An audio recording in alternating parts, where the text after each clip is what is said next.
Welcome to Very Geek, and today we're going to be talking about my expectations for Dragon Ball Z RPG, and also the last two characters who I think they're going to be for Dragon Ball Fighterz Season 2. Now first let's start off with Dragon Ball Z RPG because I feel like that's the bigger one to talk about. It's overall, the trailer didn't have much to show aside from visuals and cutscenes. However, the fact that some of the cutscenes showed things from the anime that are very minute in retrospect, so for example like Vegeta crying when he was talking to Goku and Namek, that was never in the game before, I don't think. And the fact that they added that, another minute thing, showing Goku training on Kid Kai's planet with the Spirit Bomb with the red block, that's also something very small. What that tells me from just analyzing is that they're gonna go real deep with everything from Dragon Ball Z, like from the likes we've never seen before. That excites me because it's CyberConnect 2 working on this, and the fact that they've done always a great job with story.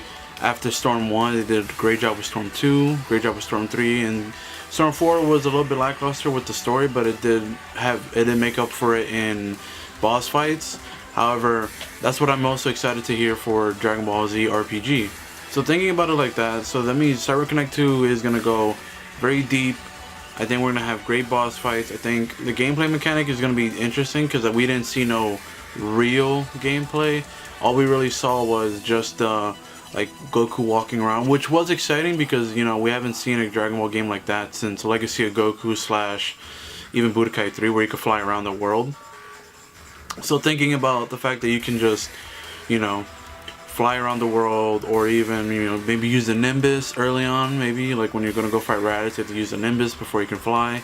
Another thing is maybe flying around Namek, different planets. So it's gonna be really exciting to just like the idea of like the potential of this game. Another thing that's like controversial / something we have to talk about is the idea of them only going up to Planet Namek. Now they only showed up to Planet Namek for, I think, a couple reasons. First reason, it's the first trailer. It's the announcement trailer pretty much.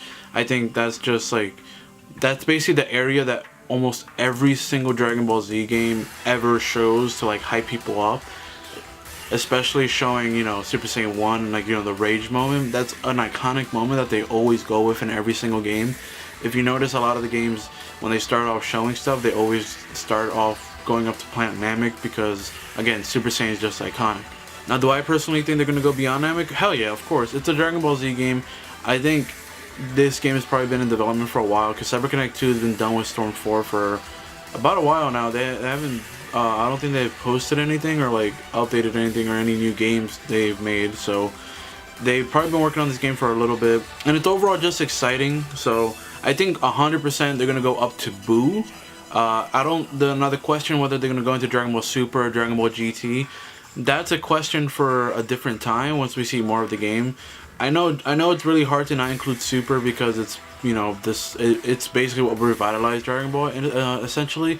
So it's hard to not include Super, but at the same time you got to think about it like this: if this game is amazing and they do it properly, then imagine a Dragon Ball Super version of this game, or even a DLC where they do, you know, Tournament of Power, Universe 6 Tournament, Battle of Gods, Resurrection F, Broly. You know, it'll be insane. So, I mean, there's a lot of potential for either a separate game or a big DLC pack that they can do. So, that's why I'm not too sad if they just do Dragon Ball Z. Plus, I know there's complaints about, oh, we're going to do the Dragon Ball Z game over again. But literally the last time we saw a Dragon Ball Z game with the original, like, manga story has been, like, 10 years.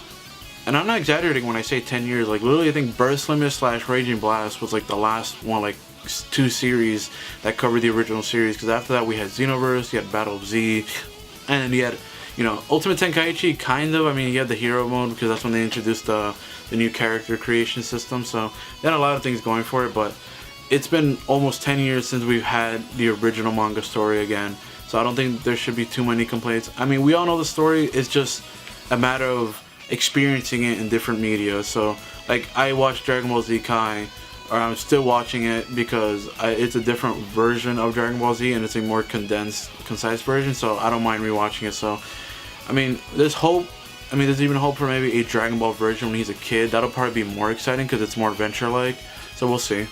I don't think the fighting in the game is going to be turn-based. I think it's just going to be simply, probably, I'm thinking, I'm gonna think like World Seeker, One Piece World Seeker, that kind of like type of fighting, or maybe even like Storm-esque. It's definitely not gonna be side by side like 2D, and it's definitely not gonna be turn-based. If it is turn-based, that'll be interesting, but I don't think it'll be turn-based at all. So I think it's gonna be more like Xenoverse, but maybe like Storm, more grounded, more running around, right? Or Dragon Ball Z Sagas. As much as that game sucks, or even if you enjoy it, whatever, as much as that game sucks, I think they're gonna go with that type of gameplay of just running around doing Kamehamehas or punching, you know, stuff like that, rather than do a flying Tenkaichi or Budokai style.